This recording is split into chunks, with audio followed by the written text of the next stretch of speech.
Hey guys, welcome to the Kim Iverson Show. Thank you so much for being here. So Trump met with Al-Qaeda in the White House.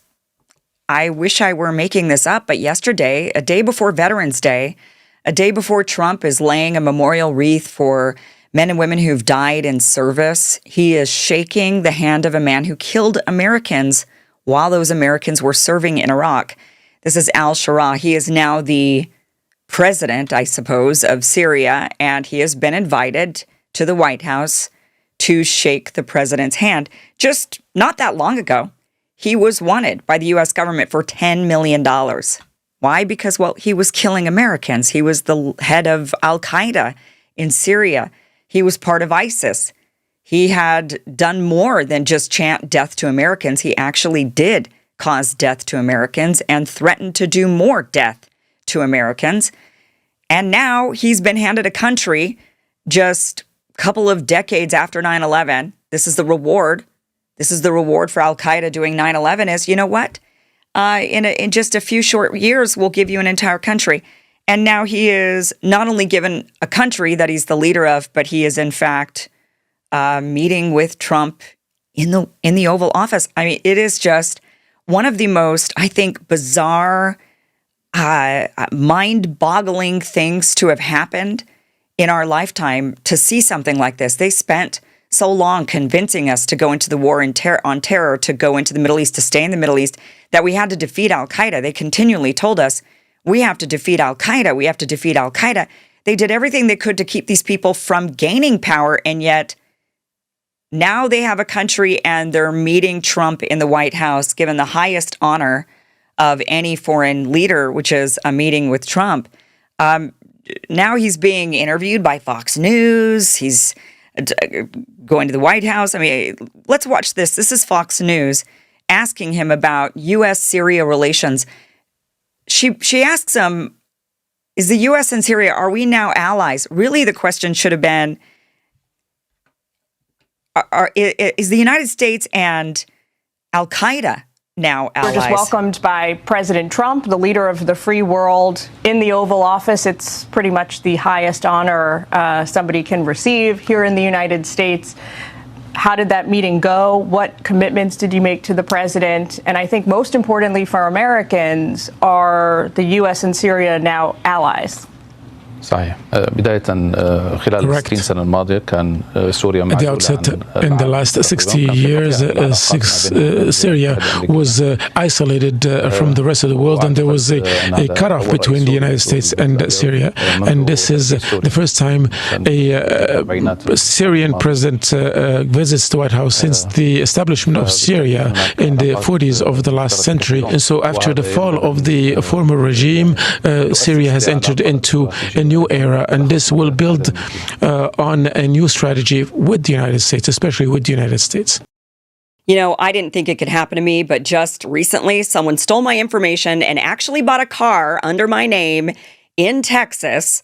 While I was standing in the Idaho DMV getting my new driver's license, a thief was driving off the dealer lot pretending to be me. And I only caught it because I was getting bombarded with alerts. Now imagine if I hadn't seen them in time. And this is exactly why today's sponsor, Aura, matters. If you've ever wondered how scammers get your personal info, your phone number, your address, even where you supposedly work, it's because of data brokers. These shady companies collect your data and sell it to anyone, from marketers to scammers, and they make billions doing it. They don't ask your permission.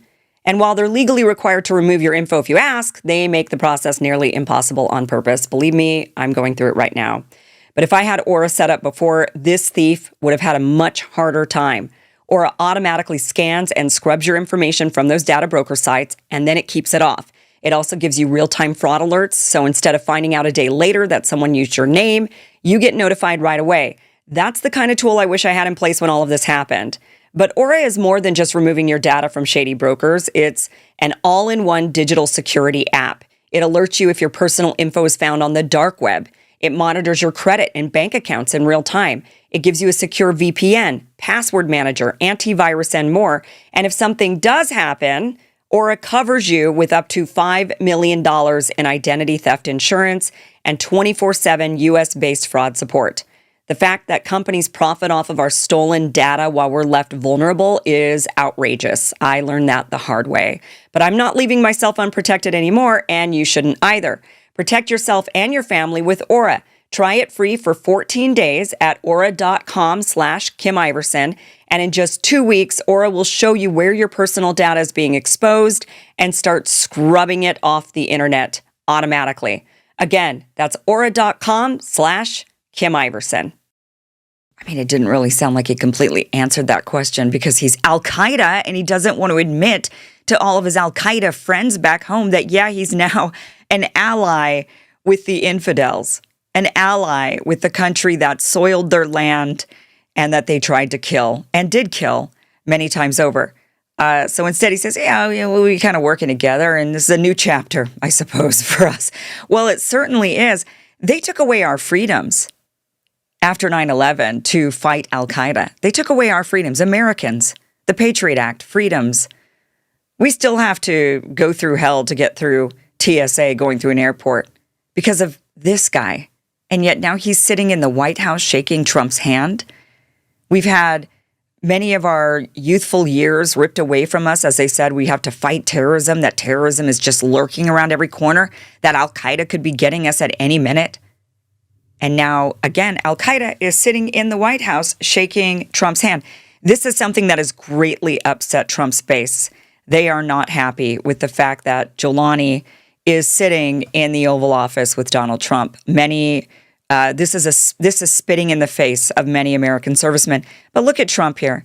Here he is laying a wreath for fallen soldiers here today on Veterans Day, honoring the fallen soldiers, many of whom were killed by al-Giuliani and his buddies in Iraq.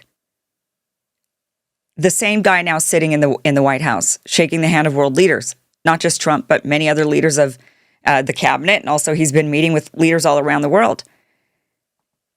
And here's Donald Trump today on Veterans Day. I thought this was really rich. He says, America's fighting. Now we're going to fight all of our wars to win. I don't know what were we fighting the wars for to begin with, but if he thinks we're going to start winning suddenly, I mean, what is that all about? We have officially renamed the Department of Defense back to the original name, Department of War. Oh, we're so and remember, tough. We won World War I, we won World War II, we won everything in between, we won everything that came before. But we certainly didn't win everything that came after because remember that war on terror?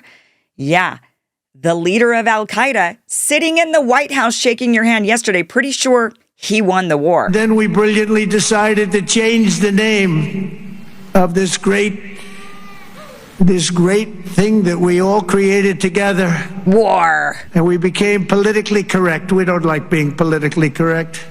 So we're not going to be politically correct anymore. From now on, when we fight a war, we only fight for one reason, to win. We fight to win. Well, we've just been losing a lot. We lost in Afghanistan. We really lost the war in terror against Al-Qaeda. That one's really obvious. We've lost every war since World War II. And now we've renamed the Department of War. He says, well, at least we're not being politically correct. He's right. We'll just say it like it is. It's the Department of War. But when are we going to start winning? This is just so, I am just really shocked that what has gone on. More shocked that, and I'm hoping everybody's opening up their eyes to this. I'm hoping that everybody realizes just how deeply we've been lied to when they take away our freedoms and scare us into oblivion and spend all of our tax dollars on foreign entanglements, claiming they are fighting terrorism to keep us safe. I hope that yesterday, Giuliani sitting in the White House was a slap in the face, just really a punch in the face to wake everybody up that it's all a scam, it's all a lie, that the word terrorist is completely meaningless. One guy's terrorist is the next guy's freedom fighter, is the next guy's hero, is the next guy's guest in the White House. I hope this is a punch in everyone's face, that this has all been a lie, and that we don't have to go along with this anymore. We don't have to go along with their lies. That we could just focus on America, focus on building our country, focus on American citizens, rather than demonizing American citizens and saying they're just a bunch of lazy freeloaders. Maybe we should start trying to lift each other up, better each other, better our country. And just the first step in that, I think, is not believing these lying sack of leaders who just spit in the face of all of those men and women who signed up for the U.S. military after 9/11, ended up going and fighting in Iraq and Afghanistan, only to have the leader of Al-Qaeda sitting in the White House shaking Trump's hand and being given a country. Here you go. Here's your reward. Good job. Good job. You tough guy. Thank you for watching this clip from the full Kim Iverson Show, which you can catch Monday through Friday, 2 p.m. Pacific, 5 p.m. Eastern at KimIversonShow.com. It is free for you to watch. Again, 2 p.m. Pacific, 5 p.m. Eastern, KimIversonShow.com. See you there.